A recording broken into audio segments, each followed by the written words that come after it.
तुम्हारा काम जाना। राम जी दोनों पाँव ठोस ठोस के कठोता में, इतना बड़ा बर्तन था, आधा आधा नीचे ऊपर करके ज्यों त्यों ठोस के उसमें पाँव रखे। अब राम जी लड़बड़ाए और दोनों पाँव एकदम चिपक गए आपस में, आधा आधा नीचे ऊपर हो गए। राम जी लड़खड़ाए, कहा भैया मैं तो गिर रहा हूँ यार। अगर गिर रहे हो तो एक काम करो, दोनों हाथों से मेरा माथा थाम लो, नहीं गिरोगे। राम जी ने उसकी मुंह की ओर देखा, बेटा तुम किस गुरु चेला हो, श्री श्री के हो क्या? दोनों पाँव भी ले गया और दोनों हथों मांग रहा है कि पाँव इधर लाओ, हाथ रखो। अब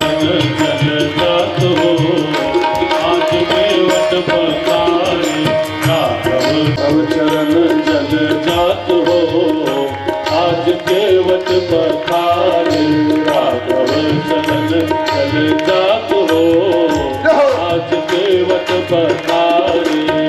छोटे कठौता में आन गंगा जल, छोटे से कठौता में आन गंगा जल। कठौता में आन गंगा जल, छोटे से कठौता में आन गंगा जल। उलट प्रफुल्लित गात हो, आज केवट पखारे।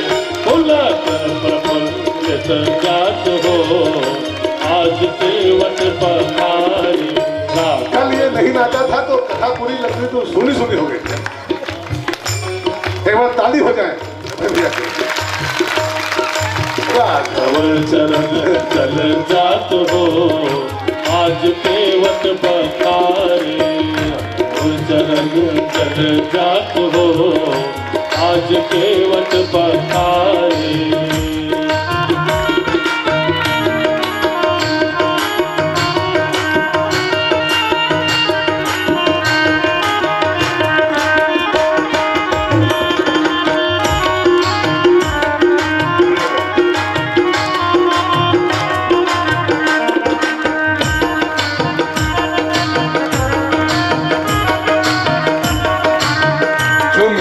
अखियन के असुवन धोवत, चुम चुम अखियन के असुवन धोवत।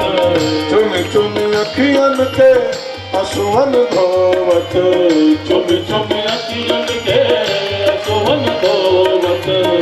आनंद उरला समात हो, आज केवट पखारे।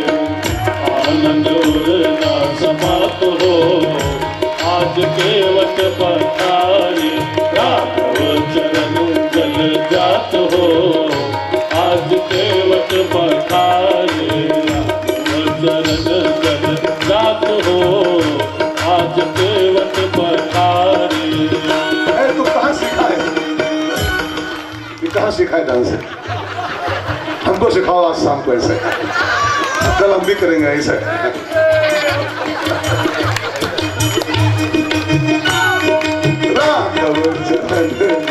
जात हो, आज केवट पखारे। राघव चरण जल जात हो, आज केवट पखारे। इसकी कमर में स्प्रिंग पड़ा है क्या? हड्डी वड्डी है कि नहीं? स्प्रिंग पड़ा हुआ है। राघव चरण जल जात हो, आज केवट पखारे। राघव चरण जल जात हो, आज केवट पखारे। सीता लखन चितई गिरिधर प्रभु, सीता लखन चितई गिरिधर प्रभु। सीता लखन चितई गिरिधर प्रभु, सीता लखन चितई गिरिधर प्रभु। मधुर मधुर मुस्कात हो, आज केवट पखारे। मधुर मधुर मुस्कात हो, आज केवट पखारे। राघव चरण जल जात हो, आज केवट पखारे। राघव चरण जल जात हो, आज केवट पखारे। राघव चरण जल जात हो, आज केवट पखारे। आज केवट पखारे, आज केवट पखारे। पद पखारी जल पान करी, आ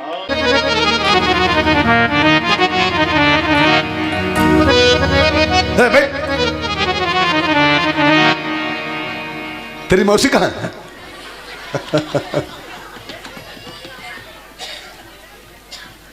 क्या करूं यार, ऐसे आनंद करता हूँ, हंसते हंसते कब जाए रास्ते। 18 तारीख को मैं अपने रास्ते, आप अपने रास्ते, फिर भगवान कब मिलाएंगे क्या?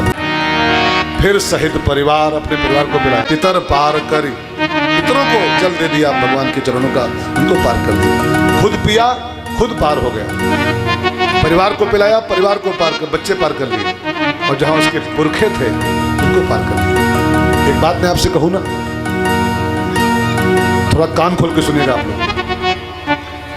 देवताओं की पूजा भले न कर पाना, लेकिन पितरों की पूजा अवश्य करिएगा, क्योंकि देवता थोड़ी दूरी पर होते हैं, हमारे सबसे करीब हमारे पितर होते हैं, सबसे करीब होते हैं हमारे। सबसे नीचे जो लोग है पितृ लोग माना गया, तो आपके सबसे नजदीक आपके पुरखे ही होते हैं। हिम्मत मानना कि मर चुके हैं वो तो गए, गए नहीं, पितृलोक में सब होते हैं वो। तो देवताओं की पूजा एक बार झुक जाना, भले छूट जाए कोई हर्ज नहीं है, वो बहुत ऊंचे पर हैं, वो नहीं जान पाएंगे, छोड़ देंगे, माफ कर देंगे। लेकिन आपके पितर आपके बहुत पड़ोस में रहते हैं, अगर पितरों को आपने अवॉइड किया, पितरों की पूजा आपने अवॉइड कर दिया, तो पितृ दोष जब रुष्ट होते हैं ना, पितर के लोग बड़ी हानि करते हैं, बहुत नुकसान करते हैं। मैं कई जानता हूँ खानदान, पितर नाराज हो गए, पूरे पूरे खानदान की नाश कर दिया, बच्चे बच्चे सब मार डालते हैं पितर, बच्चे होना बंद कर देते हैं परिवार में, पूरे पूरे खानदान निर्वंशी आते हैं, निर्वंशी। मैं सच कहूं, जिनके यहाँ बच्चे नहीं हो रहे हैं, वंश नहीं चल रहा है, तो इसका 90% कारण एक है कि आपके घर में आपके पुरखे नाराज हैं, आपके पूर्वज रुष्ट हैं आपके ऊपर, मेरे बच्चे नहीं हो रहे हैं, आगे खानदान नहीं बढ़ रहा है, माने आपके पितृ दोष घर में है। मैं कर्मकांड का पंडित नहीं हूं, लेकिन ये शास्त्रों में लिखा है, लिखा है। केवट को देखिए तो अच्छा नहीं पढ़ा है, लेकिन पितर पार करे, अपने पुरखे नहीं भूला है, वो पुरखों को पार कर लिया।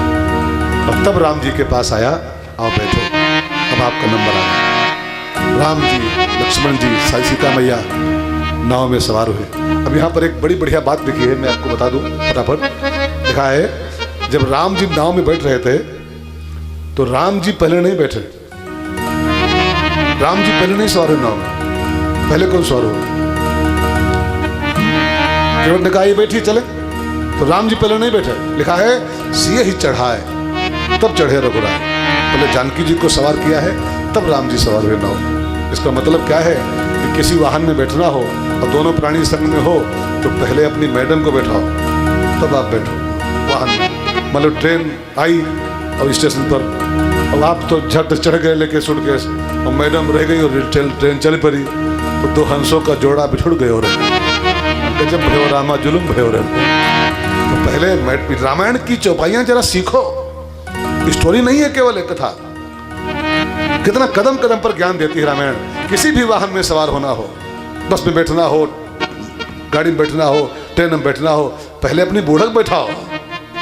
आप मर्द हो, आप तो दौड़ के भी चढ़ लोगे, अगर ट्रेन चल भी दी तो आप थोड़ा भाग के चढ़ लोगे, और जो मैडम रह गई तो गई, तो गई, तो जाने कहाँ जाएंगी वो। तो तक यहाँ पर राम जी क्या किए, सिए ही चढ़ाए तब चढ़े रघुराय। जानकी जी को पहले सवार किया, फिर राम जी सवार हुए, लखन भैया सवार हुए, केवट नाव खोल दिया। और जब गंगा में नाव पहुंची बीच धारा में, गंगा मैया बहुत खुश है, बहुत पसंद गंगा मैया। जानते क्यों खुश है? एक स्त्री की खुशी का सबसे बड़ा दिन वही होता है जिस दिन उसके मैके से कोई आता है। आप कभी गौर करना अपने घरों में, भाई साहब।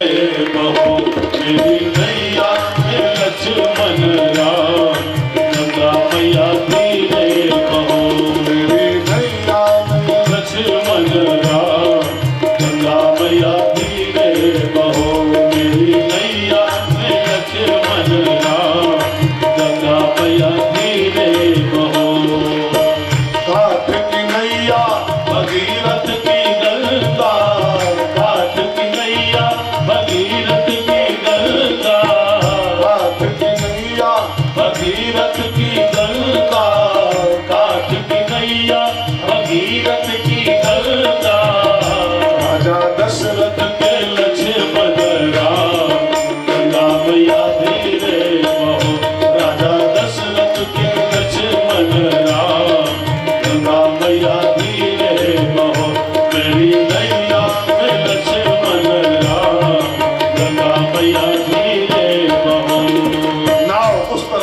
केवट नाव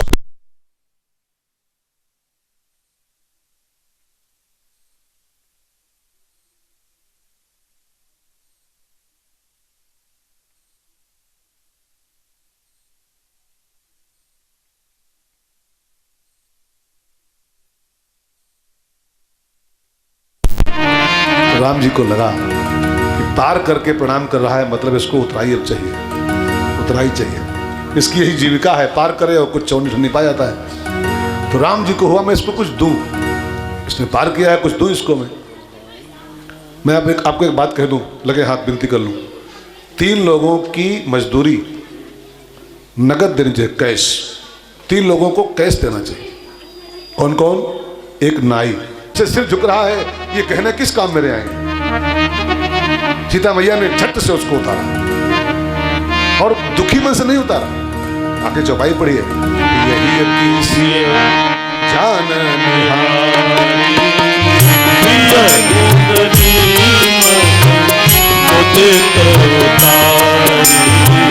नहीं मुंदरी, दुखी होके नहीं, रोते हुए नहीं कि अंगूठी जा रही है, अंगूठी गई, मन मुदित उतारी। ये आपकी समस्या हल हो जाए, अंगूठी पे अंगूठी फिरा जाएगी। आप समस्या में घिरे रहो, अंगूठी किस काम की मेरे, ये चैन किस काम की है? तो प्रसन्न मन से अंगूठी उतारी, मम्मी की दी हुई, राम जी को धीरज दिया, प्रभु दे दो, संकोच न करो, दे दो, ये किस काम आएगी मेरे। राम जी अंगूठी पाए, झट से बढ़ाए, ले उतराई।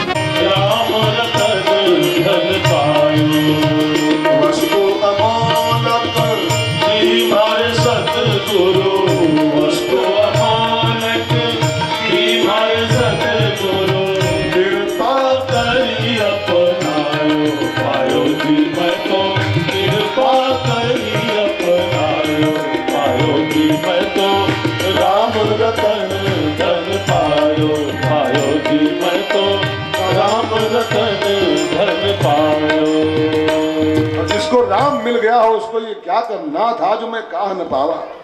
अब कछु नाथ न चाहिए मोरे, मुझे कुछ नहीं चाहिए। अच्छा आप जरा विचार करो, केवट बोल रहा है मुझे कुछ नहीं चाहिए। कुछ माने क्या होता है? कुछ माने अब कछु नाथ न चाहिए मोरे, मुझे कुछ नहीं चाहिए। मैंने एक कथा छोटी सी पढ़ी थी।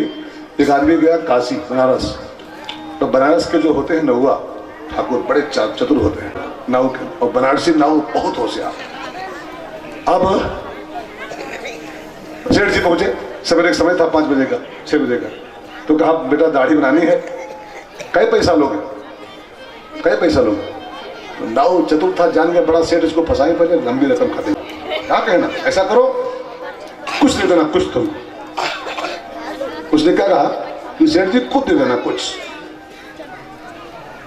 अब जब सेठ को लगा कि चलो अब कुछ कह रहा है, सवेरे टाइम है तो दे दूंगा 5 रुपये अपना, ठीक है, गाड़ी बनाएगा 5 रुपये दूंगा। नाव ने कहा कि अरे सेठ जी आपसे क्या कहना, दे देना कुछ, दे देना कुछ। उनको लगा सस्ता पड़ रहा है, कुछ दे देंगे 2-4 रुपये। अब जो दाढ़ी बन गई, बनारसी नौआ, बनारसी ठाकुर बहुत होशियार। अब सेठ जी जब दाढ़ी बना के फिट हुए तो निकाला 5 नोट, 5 रुपये निकाला, लो भैया। तो नाव ने कहा नहीं 5 की बात तो नहीं होती लोग, हमने कहा था कुछ दे देना, कुछ बोले, कहा 100 नहीं, 100 की बातें नहीं थी। मैंने कहा था कुछ चाहिए, कुछ दे। अब सेठ भी सेठ था, 100 रुपया तक जब नहीं माना हुआ तो कसने का कुछ चाहिए ना, चलो हमारा रूम है यहाँ पर, होटल में कम रुके हैं, वहां कुछ देंगे। तो लोगों को लगा वहां कम से कम 2000 रुपये देगा। वो आया और सेठ ने वो कमरा खोला और ये खर पतवार होता है ना, करकट कूड़ा, वो रखा था दूध उसके गिलास में, झट से उसमें वो डाल दिया कूड़ा, वो थोड़ा सा तिनका। नाव पीछे आया, सेठ जी वो हमारा कुछ, कह रहे बैठो कुछ मिलेगा, कुछ मिलेगा। तब तक वो मेज पर रखा था गिलास।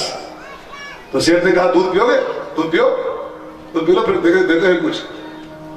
तो गिलास से उसने उठाया, कहा सेठ जी इनमें तो कुछ परा है, तो इसमें कुछ परा है।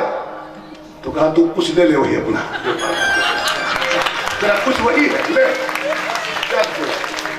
नौआ ने 5 भगवान राम सिखाते हैं भरद्वाज जी से पूछा है, कहा नाथ हम कहीं मग जाए, गुरु जी बताओ हम किस रास्ते पर जाए, तब राम राज्य की स्थापना जीवन में हो पाएगी। संतों से जीवन का रास्ता पूछे, उनसे रास्ता पूछा, वाल्मीकि के आश्रम पर राम जी पहुंचे हैं और वाल्मीकि से रहने की जगह पूछी, कहाँ रहूं? तो वाल्मीकि ने बताया, चित्रकूट गिरि करहु निवासु, चित्रकूट गिरि करहु निवासु, कहाँ तुम्हार सब भाग्य सुपासु। चित्रकूट गिरि करहु निवासु। भगवान वाल्मीकि जी ने राम जी को चित्रकूट का एड्रेस बताया कि चित्र, तो अनसुईया जी से कहा, देवी मेरा नियम है कि मैं रोज गंगा में नहाता हूँ, इलाहाबाद जाकर। अब तो मैं बुढ़ा हो गया हूँ, इलाहाबाद यहाँ से 50 किलोमीटर दूर है, 5-6-10 कोस दूर, 12 कोस है। जवान था तब तक मैं टहल जाता था, अब मैं बुढ़ा हो गया हूँ, कैसे जा पाऊंगा गंगा नहाने? और जा नहीं पाऊंगा, मेरा नियम कैसे पूरा होगा? मेरा नियम में गंगा नहा के पानी पीता हूं।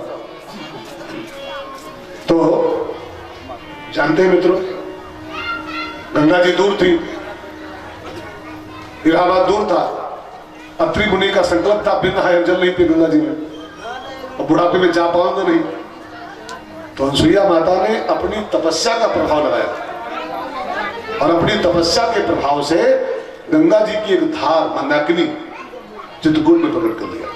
गंगा जी की ही धार वो है, और गंगा जी अत्रि जी के नहाने का संकल्प जो था उसकी पूर्ति करने के लिए माता अनसुईया ने अपनी तपस्या के बल पर, और एक बात कहूं, उस गंगा को तो 4 पीढ़ी मिलकर ला पाई थी, 4 पीढ़ी, असमंजस, अंशुमान, दिलीप, भगीरथ, 4 पीढ़ी लगी थी, तब गंगा वो आई थी। और ये भारत की महिला का प्रभाव देखिए कि जिस गंगा को लाने के लिए 4-4 पीढ़ियां खप गई, उसी गंगा की धार को एक महिला ने, एक नारी ने अपने तपस्या के दम पर चित्रकूट में उतार लिया था, एक महिला ने। तो मंदाकिनी का तट है, कामदगिरि भगवान उधन हो जाए तब जीवन पूरा हो, निर्मल जीवन लेके यहाँ से जाए। 6 बार राम का नाम लिया, अथवा एक कारण हो सकता है मेरी समझ से, राम का नाम जो है ना, ये 6 शास्त्रों का सार है। 6 के 6 शास्त्र इसी एक राम नाम में समाहित हैं। ये राम नाम, एक राम कहना मतलब 6 शास्त्र का आपने पाठ पूरा कर लिया। तो 6 बार राम कह के मानो दशरथ जी यही दिखाना चाहते हैं संसार वालों को कि राम नाम नहीं है केवल ये, मैं 6 बार राम का नाम लेकर यही सिद्ध करना चाहता हूँ कि 6 शास्त्र इसी एक राम नाम में समाये हुए हैं। इसलिए 6 बार राम का नाम, राम राम कह राम। फिर महाराज जी का प्राण फिर उड़ा। दशरथ जी अयोध्या में उथल पुथल मच गए, राम जंगल में, भरत ननिहाल में, दशरथ जी प्रस्थान कर गए, अयोध्या पूरी उथल पुथल। वशिष्ठ जी को चिंता हुई कि इस समय इस उथल पुथल को संभालना किसी संत के बस का ही काम है। और ये बात आप भी नोट कर लो, जीवन में जब जब उथल पुथल कोई पड़े, ऐसी समस्याएं हैं कि बिल्कुल लगे कि कोई रास्ता नहीं सूझ रहा है, कोई समाधान नहीं मिल रहा है जीवन में समस्या का, तब आप किसी संत के चरणों में जाना। जहां जब समस्या का समाधान कहीं न मिल रहा हो, तब अगर किसी संत का दामन थाम लो आप, तो आपकी समस्याओं का समाधान उस संत से आपको मिल जाएगा। तो वशिष्ठ जी को लगा कि अयोध्या की समस्या का समाधान अब किसी संत के पास ही मिलेगा। और संत कौन है? भरत। भरत साधु है। तो उन्होंने दूत भेजे, बिना बोले बैठो, बोला मत, बिन बोले कहा मन है, कुछ भी कहो। इस बात का हमको बड़ा दुख होता है, और कोई बात नहीं, इतनी कीमती कथा और लोग सब चूक जा रहे हैं, इसको नहीं चूकना चाहिए। ये लड्डू पूड़ी खा के, लड्डू पाके, प्रसाद पाके बैकुंठ नहीं मिलेगा। अगर कथा के सिद्धांत नहीं पकड़ पाए तो आपका सब ये बैठना बेकार हो जाएगा, आना बेकार हो जाएगा पंडाल में। कई लोग बस इसी एक जगह लगे हैं कि प्रसादिया कब मिले, प्रसादिया कब मिले। अरे प्रसादिया वो 2 पैसा की पा भी जाओगे, उसमें तुम कौन बैकुंठ पा जाओगे? 2 लड्डू पा गए तो कौन जहन्नुम पा जाओगे? कौन बैकुंठ आपका हो जाएगा उसमें? लड्डू चाहे जहां बैठ के 5 रुपए खा लो, मुट्ठी भर चवेना पा जाओगे, उसमें बैकुंठ मिल जाएगा क्या? इतना कीमती कथा लापरवाही करके कई लोग ऐसा नहीं कि सब चुप रहे, कई लोग चुप रहे मिली। हाँ? जो कथा में 7 बजे के बाद आवे, बिल्कुल नोट करो इस सिद्धांत को, जो कथा में 6:30-7 बजे आता है वो कथा प्रेमी है ही नहीं, वो खाली प्रसाद प्रेमी है बस।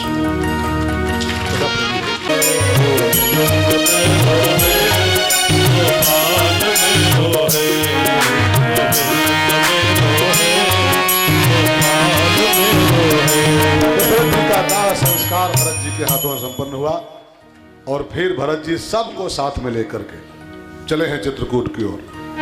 राम जी सबको साथ नहीं ले पाए थे, सबको छोड़ गए थे।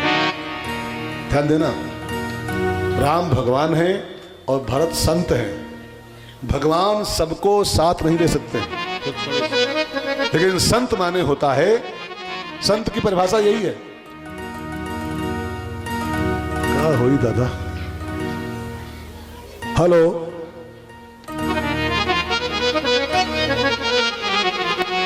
श्री राम, जय राम, जय जय राम। Hello hello.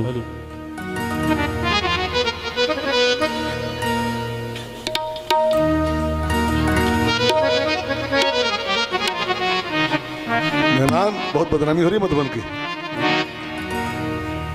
अरे मधुबन से तो आए हैं।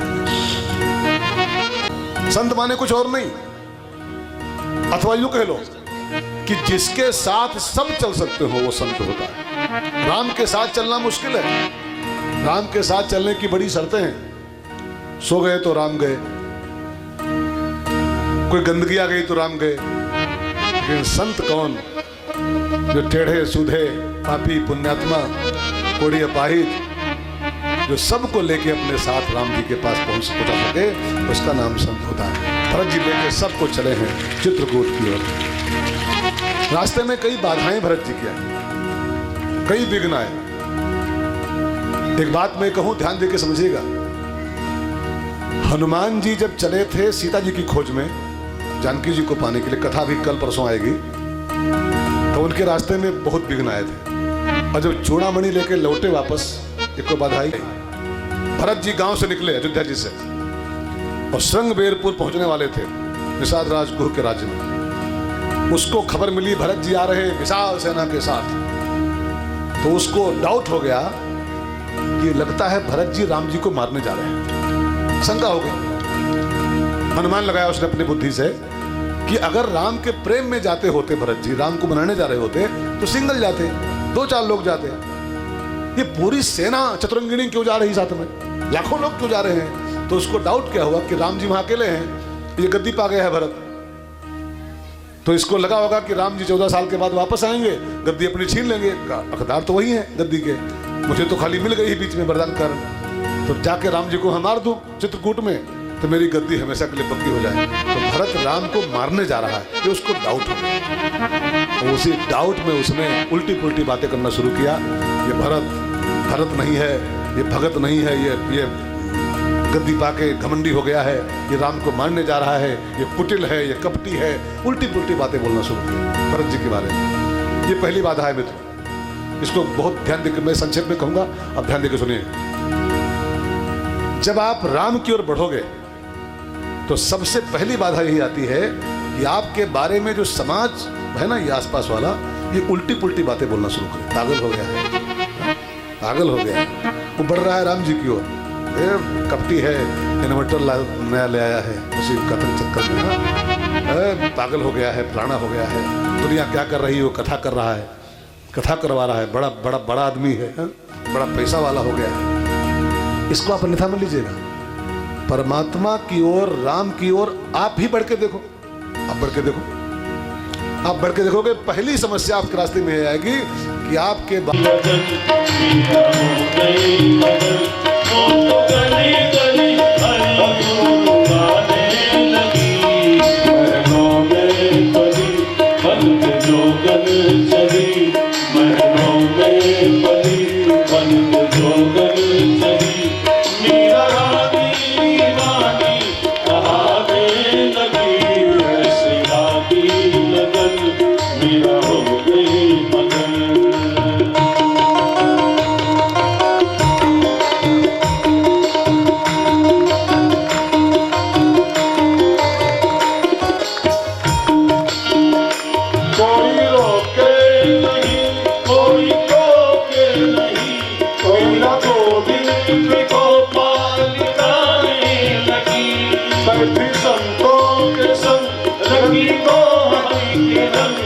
मीरा प्रेमी प्रीतम को मनाने लगी, वो तो गली गली हरि गुण गाने लगी।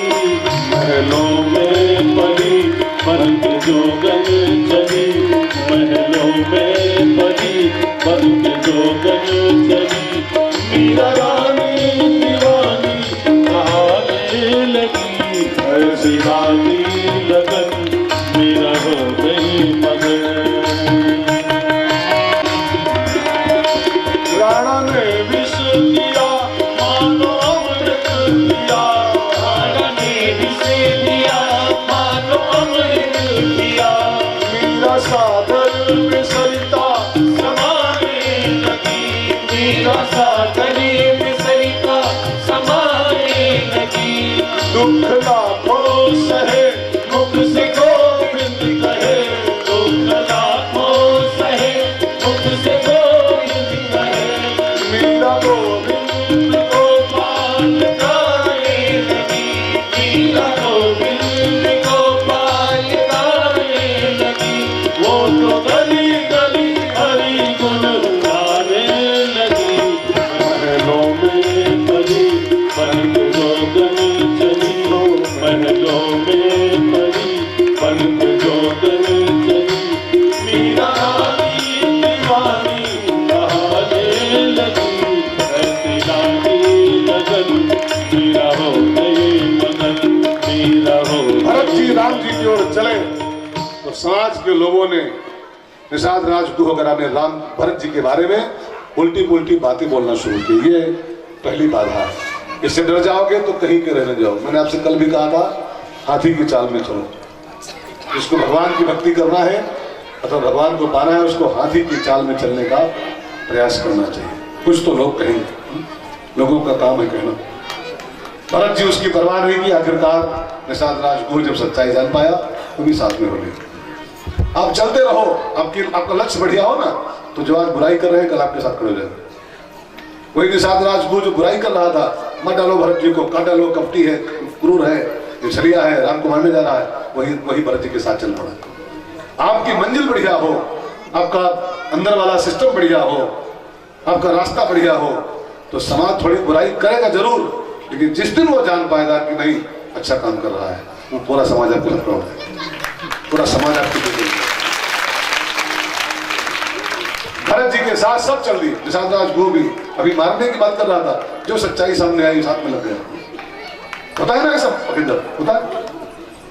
लोग सुर बुराई करते हैं, कथा भागवत कथा धंधा, लेकिन जब जान पाते हैं कि नहीं बढ़िया काम हो रहा है, तो वही बुराई करने वाले ही टीम में लग जाते हैं। मैं भी आपके साथ हूँ, आपकी टीम में शामिल हूँ, आपकी कमेटी में शामिल हूँ, लेकिन बस आपका लक्ष्य बढ़िया होना चाहिए, मंजिल फिर होनी चाहिए, ठीक है ना। निषाद राजगुरु भी साथ चल दिया। आगे चले तो एक बाधा और आई, एक बाधा और आती है। इलाहाबाद में जब पहुंचे भरद्वाज जी के आश्रम पर, तो भरद्वाज जी ने भरत जी के वैराग्य की परीक्षा करने के लिए, कि राम को पाने के पहले आपके अंदर वैराग्य होना चाहिए, संसार की किसी वस्तु में आपका अपेक्षा नहीं होना चाहिए। मैंने अभी कहा ना, एक साथ मिलते नहीं भोग और भगवान। अगर भोगों में आपका वो है अफेक्शन, भगवान नहीं मिलने वाले। आपको वैराग्य पक्का है कि नहीं, इस बात की जांच भरद्वाज जी ने की। भरद्वाज जी ने भरत जी के लिए इतनी भोग सामग्री इकट्ठा कर दी। कथा पढ़िए, अब विस्तार का समय नहीं मेरे पास है, मैं संक्षेप में कह रहा हूँ। इतनी भोग सामग्री इलाहाबाद में लिखा है, तपोबलेन भू स्वर्ग निर्माण।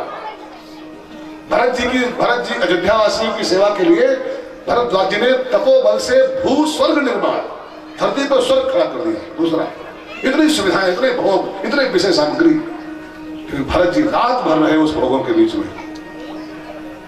रात भर उसका आसन बिछा के बैठे नीचे, और तुलसी का माला हाथ में, आंखों में आंसू, राम राम राम करते। भोगों के बीच रह के भी संपत्ति चकई भरत चक्र, मुनियाय सुखिलवार, और तेहि किसी आश्रम पिंजरा राखे भाभिनुसार। और इतना ही नहीं, जब भरत जी अयोध्या वापस अभी आए, अयोध्या की ऐसी पूरी भोग प्रधान नगरी, जिसकी वैभव को देख के इंद्र भी शर्मिंदा होता था, इंद्र भी, वो नगरी तेहि पुर बसत भरत दीनु राजा,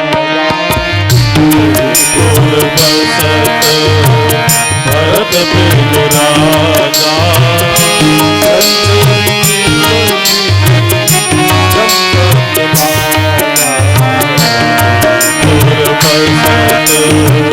राम जी का मन बचा, मन बुद्धि चित्त अहमिति बिसराय। आप कभी एक बात सुनो, ध्यान देकर समझिएगा। जैसे आप जा रहे हो पटना रोड से, ध्यान देकर समझना, और पटना बचा हो 10 किलोमीटर दूर, ठीक है, 10 किलोमीटर, तो आगे वो लगा होता है पत्थर, रोड पर लगा होता है, लिखा होता है पटना 10 km, ठीक है, आगे बढ़ो पटना 9 km, ठीक है, और आगे बढ़ो तो पटना 7 km, है ना, और थोड़ा आगे बढ़ जाओ पटना 3 km। अब मेरी बात को समझिएगा, लेकिन जब पटना आ जाता है तब क्या लिखा होता है पत्थर पर? 0 km। और जब 0 km आ जाए इसका मतलब पटना आ गया, पटना आ गया। आप इसका मतलब इनका ना 0 km लिख जाए मैंने पटने पहुंच गया।